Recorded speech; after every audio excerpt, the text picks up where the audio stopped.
Hello student, आज हम current electricity का लेक्चर नंबर 4 पढ़ रहे हैं।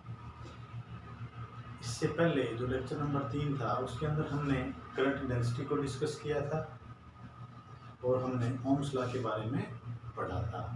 तो आज के लेक्चर में मैं करंट डेंसिटी को थोड़ा सा रिवाइज करवाऊंगा आपको, और उसके बाद ओम्स लॉ की एक वेक्टर फॉर्म पढ़ेंगे हम। उसका दूसरा नाम microscopic form of Ohm's law भी है। और उसके बाद हम न्यूमेरिकल करेंगे रेजिस्टेंस के ऊपर, और 2 न्यूमेरिकल हम ड्रिफ्ट वेलोसिटी के बेस के ऊपर भी डिस्कस करेंगे। तो आज का जो हमारा टॉपिक है बेटा, उसके अंदर करंट डेंसिटी, ओम्स लॉ को वेक्टर फॉर्म में पढ़ना है, कुछ न्यूमेरिकल हम रेजिस्टेंस के सोल्व करेंगे। ठीक है बेटा। तो फर्स्ट देखिए आप, करंट डेंसिटी। करंट डेंसिटी कल हमने पढ़ा था। क्या होता है बेटा करंट डेंसिटी? करंट डेंसिटी होता है current passing through the conductor पर unit area of the conductor. तो क्या है बेटा, जो एरिया होता है ना कंडक्टर का, वो एरिया कौन सा लेना होता है अपने को? एरिया हमेशा वो लेना है जो करंट के परपेंडिकुलर वाला एरिया हो। तो जिस तरह ये कंडक्टर है मेरे पास, ये हाथ को कंडक्टर मान लूं मैं, तो क्या होगा, करंट इसके अंदर से पास करेगा। तो एरिया की डायरेक्शन क्या होती है बेटा, पढ़े हमने गॉस थ्योरम के अंदर जो टॉपिक लिया था। एरिया हमेशा क्या होता है, सरफेस के परपेंडिकुलर। जैसे ये सरफेस है तो या तो बाहर की तरफ होगी एरिया की डायरेक्शन, या इसके अंदर की तरफ परपेंडिकुलर। तो या तो ऐसे होगा या ऐसे होगा। तो डेफिनेशन क्या है आपकी, total current passing through the conductor, current कितना है बेटा, आई, पर यूनिट एरिया। एरिया आपको वो लेना है जो करंट के परपेंडिकुलर हो। ठीक है। तो यहाँ पर ये मैंने इसी तरह का कंडक्टर ले लिया जिसमें करंट, ये एरिया बेटा इसका, तो ये वाला एरिया, जैसे ये एरिया को मैं किससे डिनोट कर रहा हूँ बेटा, ए से। ठीक, तो ये होगा, ये पढ़ चुके हैं हम। करंट डेंसिटी कैसी क्वांटिटी है, वेक्टर। इसकी डायरेक्शन वही होगी जो डायरेक्शन किसकी है, करंट की है। मैं जस्ट फॉर्मूला थोड़ा रिवाइज करवा रहा हूँ। ये बाकी हम लेक्चर नंबर 3 में सारा डिटेल में पढ़ चुके हैं। किसी बच्चों को डाउट है तो लेक्चर नंबर 3 में इसको एक बार थ्रोली देख सकता है।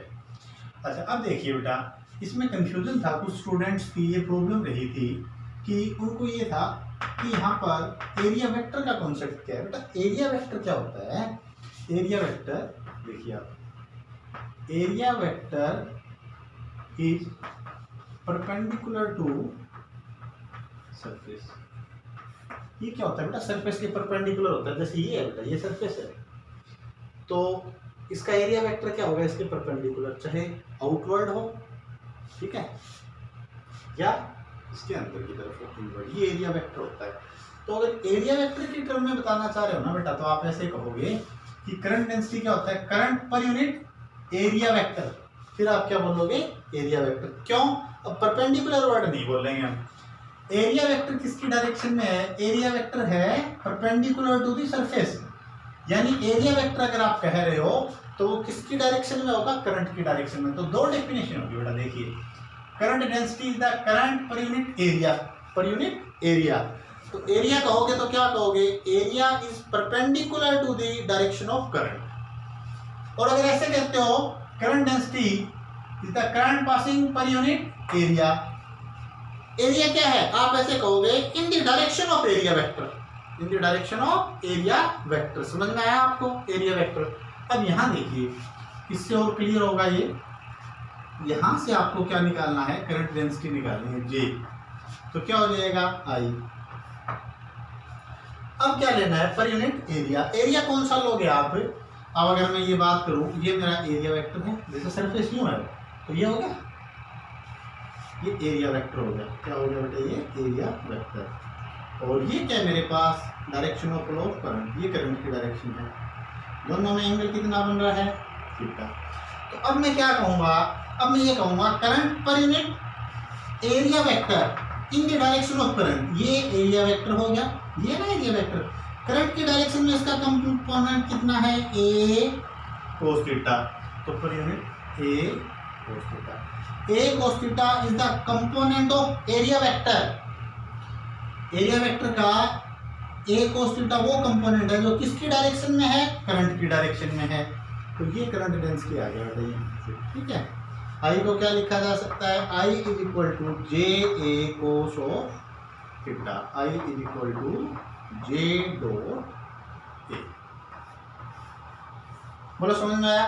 दोनों कंसेप्ट क्या लिए बेटा हमने ये कहा कि current per unit area, area कह रहे हो तो आप ये कहोगे perpendicular to the direction of flow of current, वो एरिया चूज करना है। एरिया वेक्टर में आप ऐसे बात करोगे कि इन द डायरेक्शन ऑफ करंट, क्योंकि एरिया वेक्टर क्या होता है सरफेस के परपेंडिकुलर होता है, दोनों का मीनिंग एक ही है। यहाँ पर मैंने दोनों लिख दिया, A is the area perpendicular to the direction of flow of current और area vector in direction of current, एक ही बात है दोनों। ज्यादा अगर डिटेल में है तो आप रोज थ्योरम से एरिया एज ए वेक्टर पढ़ सकते हो। क्लियर? ये हो गया। अब दूसरे पे चलिए, क्या है टॉपिक हमारा? ओम्स लाइन वेक्टर फॉर्म, या इसका दूसरा नाम इसमें यूं कहेंगे हम कि आपको क्या पढ़ना है, microscopic form of Ohm's law. एक ही बात है बेटा दोनों टॉपिक। हमने रिलेशन पढ़ा था, relation between current and drift velocity, I is equal to NEAVD, और हमें यह पता है कि ड्रिफ्ट वेलोसिटी क्या होती है। ड्रिफ्ट वेलोसिटी का ये फॉर्मूला था E टाउ अपॉन m। तो आपको रिलेशन किस में निकालना है बेटा? हमें रिलेशन निकालना है। आप ऐसे देखिए, ये microscopic form of Ohm's law क्या होती है, ऐसे J is equal to sigma E, J is equal to sigma E। J क्या है? J करंट डेंसिटी, क्या है बेटा? Current density. सिग्मा क्या है? कंडक्टिविटी, लेक्चर नंबर 3 में अपन ने डिस्कस किया था। और E क्या है? Electric field. तो आपको ये फॉर्मूला ड्राइव करना है। I इज इक्वल टू क्या बेटा? NEAVD, मैंने एरिया से डिवाइड कर दिया, I अपॉन A क्या बन गया बेटा? J। तो J is equal to NEVD, मैंने VD की ड्रिफ्ट वेलोसिटी की वैल्यू पुट कर दी। J is equal to NEVD कितना था बेटा? E tau upon m, multiply करूंगा क्या बन जाएगा? NE का square tau divide by m, electric field को मैंने अलग निकाल लिया E। क्लियर है? हम लेक्चर नंबर 3 के अंदर ये पढ़ के आए हैं कि NE square tau upon m, ये क्या होता है? 1 by rho. Rho is the resistivity of material. Rho क्या है? रेजिस्टिविटी। तो 1 बाई रो, रेजिस्टिविटी का रेसिप्रोकल क्या होता है बेटा? सिग्मा। कंडक्टिविटी क्या होता है? कंडक्टिविटी। तो मैं क्या करूंगा, यहां पर वैल्यू पुट कर दूंगा। J इज इक्वल टू, ये क्या है? 1 by rho, J is equal to 1 by rho into E। और 1 बाई रो क्या होता है हमारे पास? 1 by rho is equal to sigma. ठीक है? तो J किसके इक्वल हो गया बेटा? J is equal to sigma into E। ये हमारे पास ओम्स लॉ वेक्टर की फॉर्म में आ गया, क्योंकि करंट डेंसिटी के अंदर क्या है बेटा? करंट। अब देखिए, करंट डेंसिटी की डायरेक्शन क्या होती है? J की डायरेक्शन। जिस डायरेक्शन में क्या होता है? Flow of current. अभी पढ़ा था अपन ने, फ्लो ऑफ करंट। डायरेक्शन क्या होती है? Flow of current. और करंट कहाँ से कहाँ फ्लो करता है बेटा? Higher potential to lower potential, यानी पॉजिटिव से नेगेटिव। और इलेक्ट्रिक फील्ड की डायरेक्शन भी क्या होती है? बोलिए, पॉजिटिव टू नेगेटिव। तो यहां से ये है कि करंट डेंसिटी और इलेक्ट्रिक फील्ड दोनों सेम डायरेक्शन के अंदर होंगे। क्लियर है बेटा? तो ये हमारा, ये तो रिवीजन था। इसको डिटेल में देखना है, अगर आप इसको डिटेल में देखना चाहते हो, डिटेल में तो लेक्चर नंबर 3। ठीक है बेटा?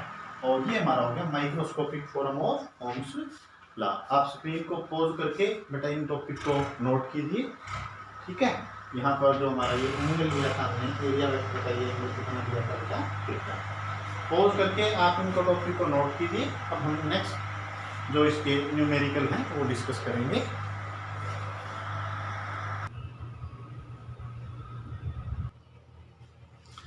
देखिए बेटा, आगे हमारे दो न्यूमेरिकल्स हैं, ड्रिफ्ट वेलोसिटी के ऊपर बेस्ड हैं दोनों के दोनों। स्टेटमेंट देखिए, हमारे पास दो कंडक्टर हैं, 2 कंडक्टर। मैंने नाम दे रखा है x और y। एक कंडक्टर का नेम x और एक का y। Made of same material, एक ही मटेरियल के बने हुए हैं। सेम मटेरियल का मतलब क्या हो गया बेटा, same material, nature of material का मतलब होता है रेजिस्टिविटी, तो दोनों की रेजिस्टिविटी क्या होगी, same. And of same length, दोनों की लेंथ भी क्या है, same. Are connected in a way shown in diagram, कहता है इस प्रकार से जोड़े गए जैसा कि डायग्राम में दिखाया गया है। Find the ratio of their drift velocity, दोनों के अंदर अपने को क्या निकालना है बेटा, जैसे एक कंडक्टर का नाम मैंने x दिया है तो vx और दूसरे का y, ये आपको रेशियो निकालनी है। कौन सी वेलोसिटी की रेशियो निकालनी है बेटा, आपको ड्रिफ्ट वेलोसिटी की रेशियो निकालनी है। दोनों कंडक्टर को जो जोड़ने का अरेंजमेंट है वो डिफरेंट है, एक में इस तरह से दोनों सीरीज में है और एक में दोनों कंडक्टर पैरेलल में जोड़े गए हैं। तो देखिए आपको ड्रिफ्ट वेलोसिटी निकालनी है, तो किस प्रकार से करेंगे हम, देखिए बेटा सॉल्यूशन देखिए आप इनका। हमें पता है, देखिए यहाँ पे एक पोटेंशियल डिफरेंस अप्लाई किया हमने। पोटेंशियल डिफरेंस है, सपोज करो मेरे पास V वोल्ट का, V वोल्ट का पोटेंशियल डिफरेंस लगाते ही इसमें से क्या फ्लो करेगा, करंट, I करंट फ्लो करेगा।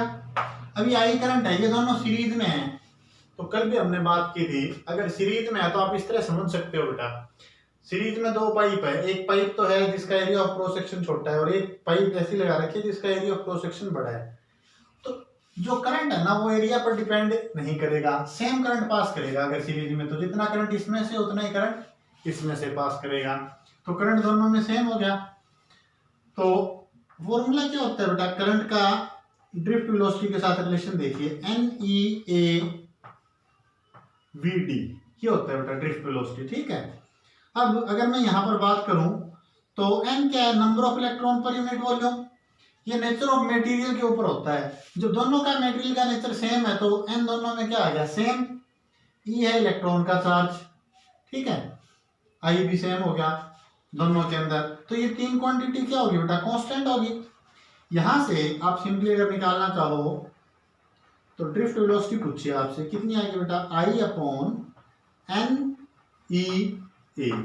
ये वाले तीनों फैक्टर क्या हो गए बेटा, ये वाले फैक्टर हो गए कांस्टेंट, क्या हो गए, कांस्टेंट। करंट सेम जा रहा है, नेचर ऑफ मटेरियल सेम है तो N सेम हो गया, इलेक्ट्रॉनिक चार्ज कांस्टेंट हो गया दोनों कंडक्टर के लिए। तो यहाँ से क्या है आपके पास, drift velocity is inversely proportional to area, ये आ गया। अब देखिए अगर मैं निकालना चाहूँ x/y ड्रिफ्ट वेलोसिटी, तो एरिया का इनवर्स हो जाएगा, x वाले का एरिया यहाँ डिवाइड में आ जाएगा, area of x conductor, y वाला डिवाइड में है तो area of y conductor, reciprocal है ना, यहाँ से दिख रहा है अपने को। अब y वाले कंडक्टर का एरिया कितना है बेटा, y वाले कंडक्टर का एरिया है 2a, ठीक है। x वाले कंडक्टर का एरिया कितना है, a, तो कितनी आ गई रेशियो, 2:1।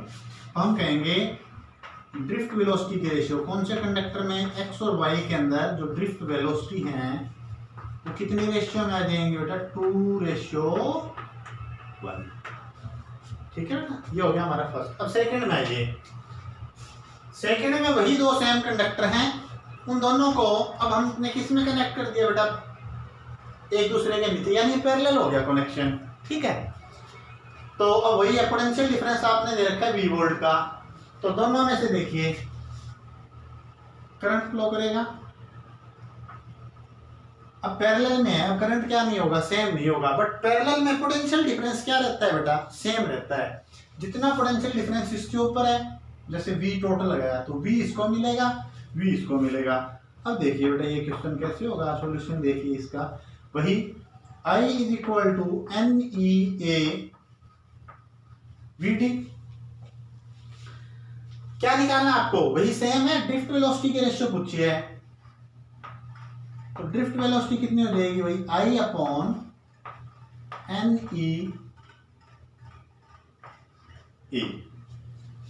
ठीक है। अब देखिए आप, I तो डिफरेंट है, क्या सेम है दोनों के अंदर पोटेंशियल डिफरेंस, तो आप इसको पोटेंशियल डिफरेंस की टर्म में ले आइए। क्या होता है हमारे पास, I किसके इक्वल होता है बेटा, I इक्वल टू होता है V/R, V/R। दोनों कंडक्टर की जो लेंथ है वो सेम है, तो इसकी भी L मान ली लेंथ मैंने, और इसकी भी क्या मान ली बेटा, L। यहाँ तो हमें लेंथ की जरूरत नहीं पड़ी थी, डायरेक्ट निकाल दिया था, हालांकि गिवन था कि लेंथ दोनों में क्या है, सेम है। और ड्रिफ्ट वेलोसिटी देखिए कितनी आ गई, V D is equal to I की जगह क्या रखूँगा बेटा, वी अपॉन आर। आई की जगह क्या रख दिया मैंने, वी अपॉन आर। ये आ गया आई की जगह, ये आ गया एन ई ए। क्लियर है। अब देखिए वी आर की वैल्यू पुट कर दीजिए, rho L by A, R की एन ई ए से ए कैंसिल हो गया। ठीक है, कितना आ गया आपके पास, v divide by rho L N E, ये आ गया बेटा। अब देखिए रो कांस्टेंट है दोनों के लिए, क्योंकि दोनों की दोनों वायर सेम मटेरियल की बनी हुई है, लेंथ भी कांस्टेंट है, एन भी कांस्टेंट, ई भी कांस्टेंट, वी भी कांस्टेंट। तो ड्रिफ्ट वेलोसिटी की वैल्यू क्या आ जाएगी बेटा, ये सारा फैक्टरी क्या आ गया अब इसमें, ये आ गया बेटा कांस्टेंट। तो कांस्टेंट आ गया तो अपन ये कह सकते हैं जो रेशियो है ड्रिफ्ट वेलोसिटी की, V X upon V Y, drift velocity का रेशियो कंडक्टर एक्स और वाई के लिए वो फिक्स आ गया 1:1। ये हमारे थे ड्रिफ्ट वेलोसिटी पर। इसको पॉज करके, दोनों बेटा इंपॉर्टेंट न्यूमेरिकल हैं, इनको नोट कीजिए। इसके बाद हम करते हैं न्यूमेरिकल रेजिस्टेंस के टॉपिक के ऊपर। देखिए बेटा हमारे नेक्स्ट दो न्यूमेरिकल देखिए। फर्स्ट न्यूमेरिकल ये देखिए क्या कहता है, हमारे पास एक वायर है जिसकी लेंथ है L, area of cross section है ए, किसी मटेरियल की बनी हुई है, उसको हमने स्ट्रेच किया, उसको खींच दिया हमने। खींचने के बाद उसकी लेंथ कितनी होगी, 12, यानी जितनी ओरिजिनल लेंथ थी उसका 2 टाइम होगी। मटेरियल सेम है तो इसकी रेजिस्टिविटी को मैंने रो से डिनोट करा है, इसको भी मैं क्या लिख रहा हूँ, रो। कहता है अगर 2 टाइम इसको मैं स्ट्रेच कर दूं तो इसका रेजिस्टेंस बताइए क्या होगा। स्टेटमेंट क्या है बेटा क्वेश्चन की, एक वायर है जिसकी length L, area of cross section A, ठीक है, उसका रेजिस्टेंस दे रखा है आर। कहता है उस वायर को मैंने स्ट्रेच किया, स्ट्रेच कर दिया 2 टाइम ऑफ ओरिजिनल लेंथ, जितनी उसकी ओरिजिनल लेंथ थी उसका 2 टाइम्स। तो 2 टाइम स्ट्रेच करने के बाद कहता है जो नई वायर बनी स्ट्रेचिंग के बाद उसका नई का रेजिस्टेंस क्या होगा, ये फाइंड आउट करना है। तो देखिए बेटा सॉल्यूशन देखिए इसका रेजिस्टेंस कितना दे रखा है आर। रेजिस्टेंस का फॉर्मूला देखिए क्या होता है, रो एल बाई ए। ठीक है, अब कहता है इसको स्ट्रेच किया हमने, स्ट्रेच करने के बाद ये गिवन आपको लेंथ कितनी होगी 12। नया रेजिस्टेंस पूछा है, फाइंड रेजिस्टेंस। मान लिया ये रेजिस्टेंस मेरा आर एन है, न्यू रेजिस्टेंस कितना है बेटा आर एन। क्लियर, या आप इसको आर डैश से डिनोट कर लो, एक ही बात है। नया रेजिस्टेंस कितना मान लिया मैंने आर डैश, तो आर डैश कितना होगा बेटा, आर डैश देखो वायर वही है तो रेजिस्टिविटी रो, लेंथ कितनी होगी इसकी 12, जितनी लेंथ है 12। एरिया ऑफ क्रॉस सेक्शन देखिए बेटा, मान लिया नई वायर का एरिया ऑफ क्रॉस सेक्शन कितना हो जाता है ए डैश, कितना हो जाता है ए डैश, मैंने ये मान लिया ए डैश यहाँ पर। बोलो क्लियर है, ये मैंने रेजिस्टेंस का क्या अप्लाई किया formula, R is equal to क्या होता है rho L by A. L कितनी है यहाँ पर 12, एरिया ऑफ क्रॉस सेक्शन मैंने कितना ले रखा है ए डैश, तो नया रेजिस्टेंस आर डैश मान दिया। अब देखिए इसमें क्या है बेटा, ये वायर थी, इस वायर को तुमने खींच दिया, खींच के क्या किया, जैसे शुरू में क्या था इसका area of cross section A था, कितना था ए। जब इसको खींचोगे तो तुम्हें पता है ये लंबाई बढ़ रही है तो इसका एरिया क्या होएगा बेटा, कम होएगा ना, कि लंबाई किसके कारण बढ़ी, उसकी मोटाई घट गई, यानी जो वॉल्यूम है ना वो क्या रहेगा, कांस्टेंट रहेगा।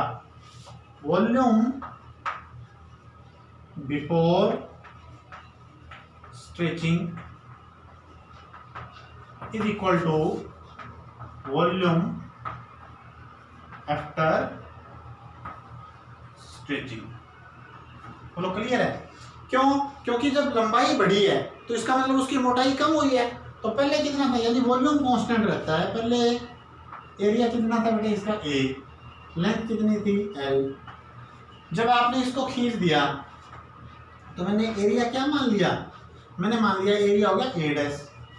बेटा लेंथ कितनी है, वॉल्यूम का फॉर्मूला ये होता है ना, area of cross section into में उसकी लेंथ, तो कंडक्टर की लेंथ है कितना है, लेंथ कितनी दे रखी है 12। समझ में आया? आपको क्या निकालना है a डैश। यहाँ से a डैश देखिए कितना आ गया, a dash is equal to a l, ये डिवाइड में चला जाएगा बेटा 2l, l ने l को मार दिया, कितना आ गया नया एरिया a बाई 2।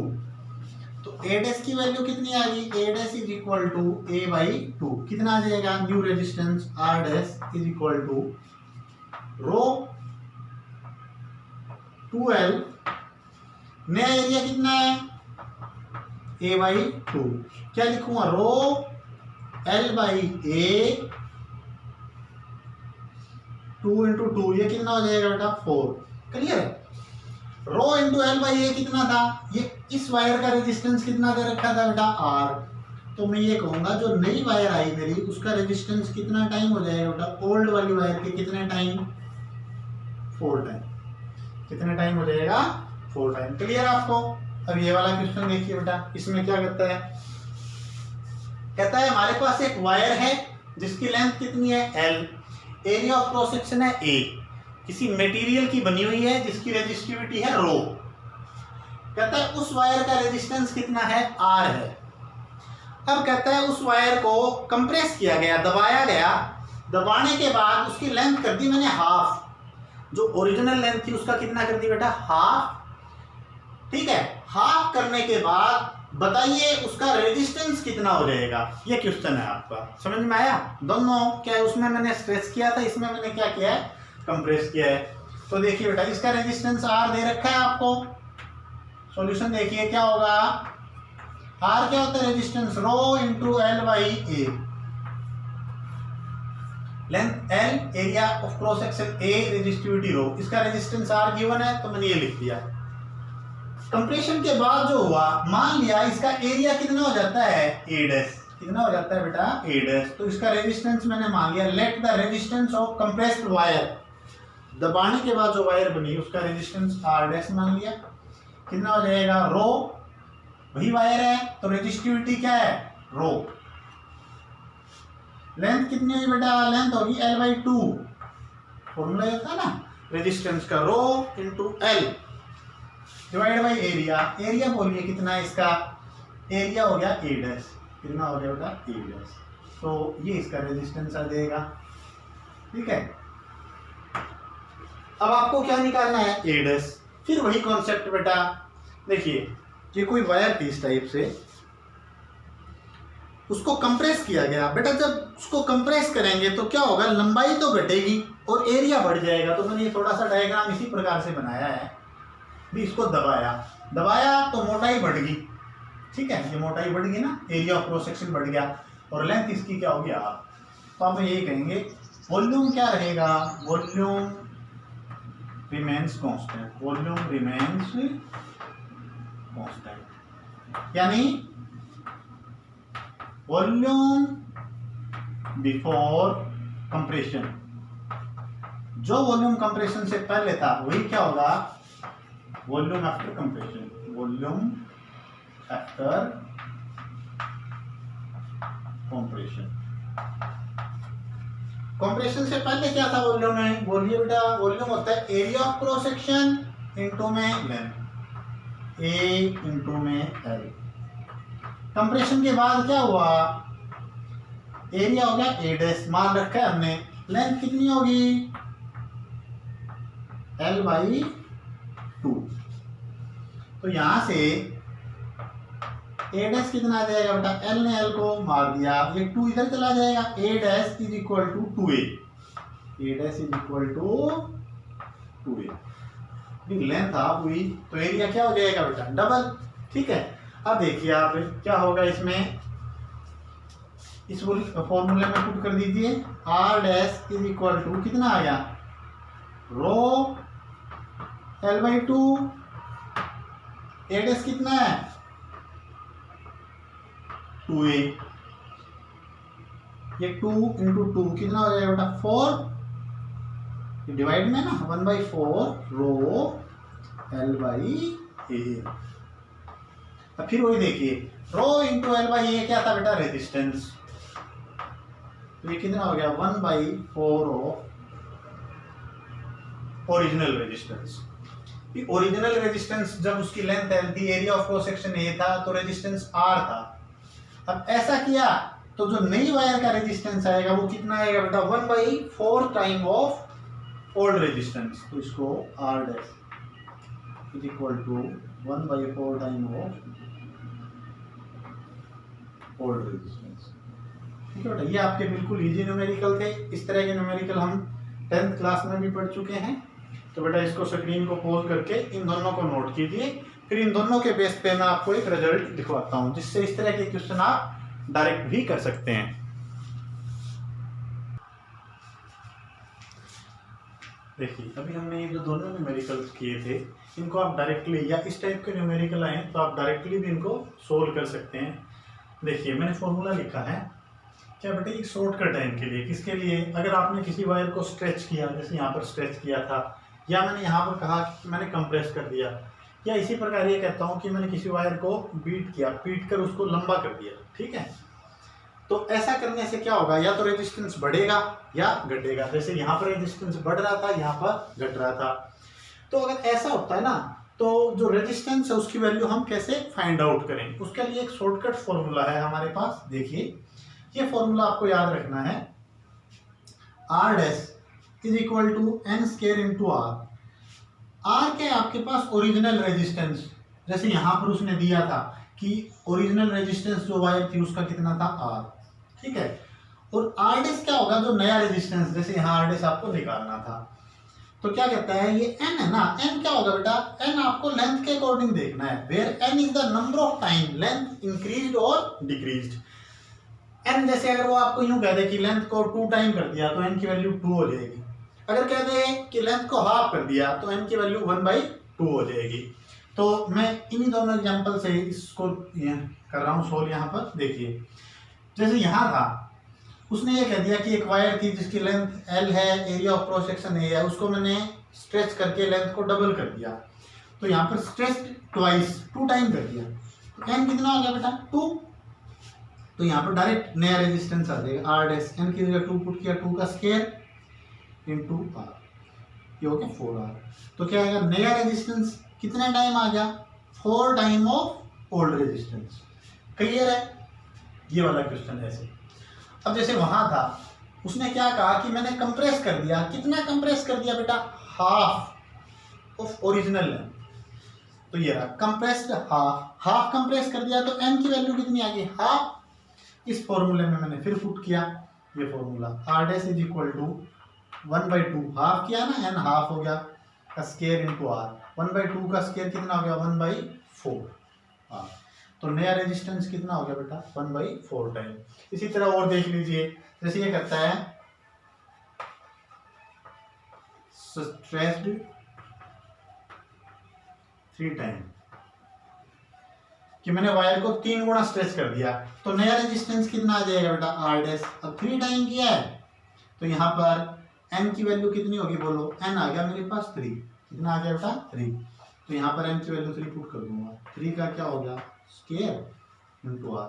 तो नया रेजिस्टेंस कितना आ जाएगा, 9 टाइम ऑफ ओल्ड रेजिस्टेंस। जैसे यहाँ कह दे कि मैंने क्या किया, कंप्रेस कर दिया,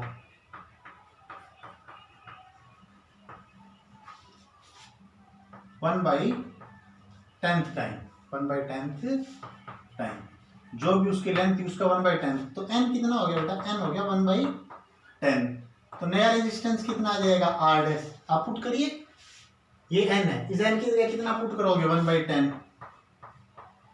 1/10 का क्या हो गया, स्क्वायर इंटू में आर, ये कितना हो जाएगा बेटा, 1/10 का स्क्वायर 100 हो गया। तो आपका नया रेजिस्टेंस जो आएगा ना, वो आएगा 1/100 टाइम ऑफ ओल्ड रेजिस्टेंस। ठीक है, तो ये आपका शॉर्टकट हो गया।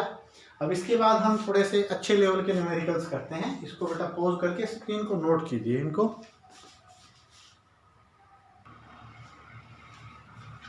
देखिए बेटा, नेक्स्ट न्यूमेरिकल देखिए, हमें क्या गिवन है, हमें एक क्यूबॉइड शेप का एक बॉक्स दे रखा है जिसकी तीनों साइड इक्वल्स नहीं है। ये देखने में मैंने क्यूब जैसा जरूर बनाया है, बट देखिए इसकी ये वाली कितनी है, इसकी जो लेंथ है वो है ए, इसकी लेंथ है बी और इसकी लेंथ है सी।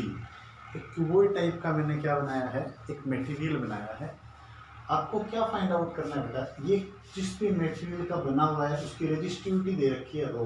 क्वेश्चन देखिए, the resistivity of material is rho, find resistance. आपको रेजिस्टेंस फाइंड आउट करना है। देखिए इस क्वेश्चन में आपको रेजिस्टेंस का कंसेप्ट बढ़िया तरीके से क्लियर होगा। अभी न्यूमेरिकल हमें किस प्रकार से करने हैं, आपको रेजिस्टेंस निकालना है। देखिए अब इस वाली चीज में अगर एक तो मैं ऐसे फ्लो करूँगा करंट अगर ऐसे फ्लो करे इस टाइप से, तो मैंने फेस का नाम दे दिया बेटा, इस फेस का नाम है 1, इसका नाम है 2। यानी करंट एक से दूसरे फेस की तरफ जाए तब बताइए रेजिस्टेंस कितना होगा। ठीक, फिर मैं दूसरा क्या निकाल लूंगा, मेरा जो करंट है वो फेस 3 से कहाँ जाए, चौथे की तरफ जाए, तब रेजिस्टेंस की वैल्यू क्या होगी। जैसे सपोज करो मैं यहाँ पर रूम में खड़ा हूँ, ठीक है बेटा, इस रूम में इस वाली साइड से करंट एंटर करता है तो इस फेस को मैंने क्या दिया है 1, ये 1 हो गया मेरा। और इधर वाली साइड में जब जाएगा तो इस फेस का नाम दीजिए 2। यानी यहाँ से यहाँ तक जब करंट जा रहा है तो आपको क्या निकालना है, रेजिस्टेंस। ठीक है, ये तो हो गया 1 और 2 का। अब फिर मैंने ये लिया है कि ये मेरा जो रूम है उसकी छत से करंट एंटर करे और इस वाले फेस में नीचे जाए, तो ऊपर वाले को मैंने क्या दे दिया नेम बेटा 3 और इसको क्या नाम दे दिया 4। क्लियर है। तो रेजिस्टेंस का फॉर्मूला क्या होता है बेटा, समझिए। मैं इसको आपको एक तो रूम का एग्जांपल देके क्लियर करूंगा और एक डस्टर का एग्जांपल हम इसके अंदर लेंगे।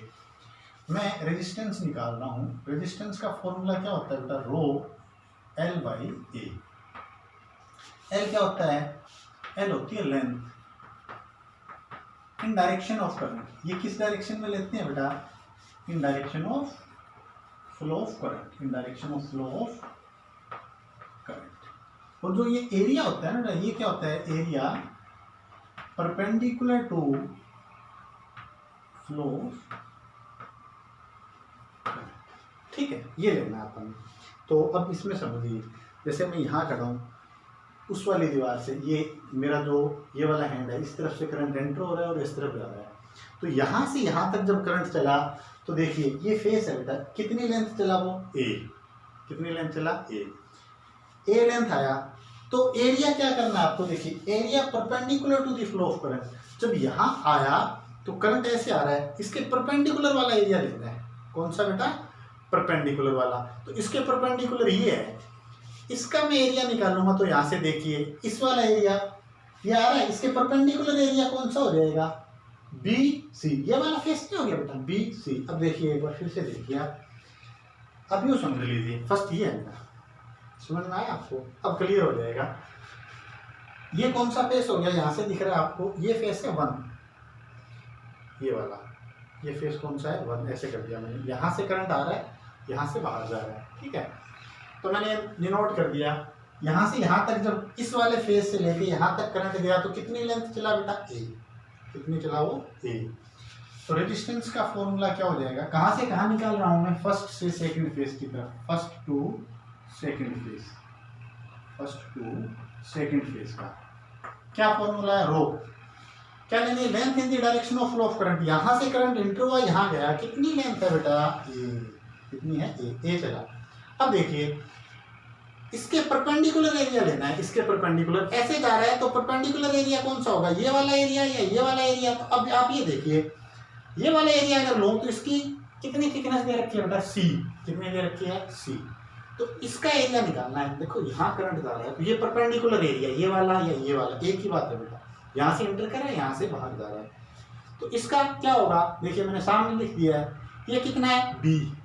ये कितना है, बी। तो ये बी हो गया और ये वाला कितना हो गया, सी।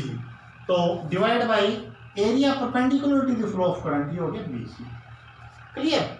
अब दूसरा और देखिए बेटा, रेजिस्टेंस ऑफ फेस 3, 4, तीसरे और चौथे फेस का रेजिस्टेंस कितना होगा, रो। अब क्या कर रहा है, अगर मैं इस रूम को समझूं, ये ऊपर वाली छत है, छत से करंट आया ऐसे नीचे चला गया, तो क्या होगा, रो। लेंथ कौन सी लेनी है, ऊपर लेनी है, करंट की डायरेक्शन में जो है, करंट की डायरेक्शन में क्या है बेटा, बी। क्या है, बी। आप यहां से समझो, यहां से जब ये आ रही है फेस, तो कितना आया यहां से यहां तक, बी। कितनी लंबाई चला वो, बी। आ गया बेटा, अब यू आ गया, ठीक है। अब एरिया कौन सा लेना है, ये करंट आया ऐसे, तो इसके परपेंडिकुलर एरिया, ये वाला एरिया, ये वाला ये एरिया क्या है, ये तो हो गया ए, ठीक है। और ये कितना हो गया बेटा सी, आपने लिखा हुआ है, ये देखो नहीं यहाँ पे सी से भी नोट किया है, तो कितना आ गया ए सी। कॉन्सेप्ट ये था बेटा, इस टाइप के न्यूमेरिकल के अंदर आप ये यूज करेंगे, ठीक है। स्क्रीन को आप पॉज करके ये वाला न्यूमेरिकल नोट कीजिए, तो एक या दो न्यूमेरिकल हम इस टाइप के और देखते हैं।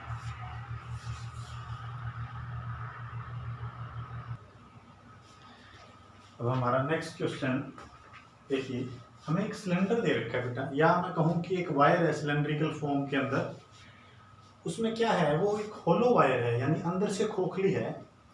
तो उसका जो इनर रेडियस है बेटा वो दे रखा है R1, आउटर रेडियस कितना दे रखा है R2, ठीक है। आप इस प्रकार से इस मार्कर के थ्रू समझ लीजिए, अंदर से दिख रहा है आपको होलो है, तो इसकी अंदर वाली जो रेडियस है वो R1 मान ली, और बाहर वाली कितनी मान ली बेटा R2। तो जो करंट फ्लो कर रहा है ना, वो सिर्फ कहाँ, इसका जो ऊपर वाला ये पोर्शन है, इसके अंदर क्या कर रहा है, करंट फ्लो कर रहा है, समझ में आया आपको। और इसकी जो लेंथ है ना सिलेंडर की, वो कितनी दे रखी है, यहाँ से लेकर यहाँ तक की लेंथ L दे रखी है। आपको क्या फाइंड आउट करना है, रेजिस्टेंस, रेजिस्टिविटी गिवन है रो, तो क्या फॉर्मूला होता है बेटा, R is equal to rho L by A. L क्या होता है, L होता है length along the direction of flow of current. अब करंट यहाँ फ्लो कर रहा है, जैसे ये आपका सिलेंडर बेटा इस टाइप से था, तो यहाँ से एंटर करा, ये देखो पूरी लेंथ के अक्रॉस जा रहा है, तो कितनी लेंथ चला, L, रो L, ठीक है, यहाँ पर L as it is length of conductor in the direction of current. अब एरिया देखिए बेटा, पूरा एरिया देखिए, ये वाला जो पोर्शन है, एरिया कितना कवर हो रहा है इसके अंदर से, देखिए आप, ये वाला, और इसी प्रकार यहाँ से ये वाला, अंदर वाला जो है वो यूज नहीं होगा, जो होलो वाला पोर्शन है। तो मैं क्या करूँगा, एरिया आउटर माइनस इनर कर दूंगा, एरिया कितना आ जाएगा इसमें, आउटर का एरिया कितना है, पाई R2 का स्क्वायर, है ना बेटा, एरिया का फॉर्मूला, ये सर्कल हो गया ना, यहाँ से देखोगे आउटर सर्कल का area pi R2 square minus inner का कितना है बेटा, पाई R1 का स्क्वायर। पाई को मैं कॉमन ले लूंगा, कितना आ गया, R2 का स्क्वायर माइनस R1 का स्क्वायर, तो कितना आ जाएगा, पाई कॉमन आ गया बेटा, ये आ जाएगा R2 का स्क्वायर माइनस R1 का स्क्वायर। तो आपका ये नया रेजिस्टेंस जो था कितना आ जाएगा, रो L पाई R2 स्क्वायर माइनस R1 का स्क्वायर, ये आ जाएगा रेजिस्टेंस, ठीक है।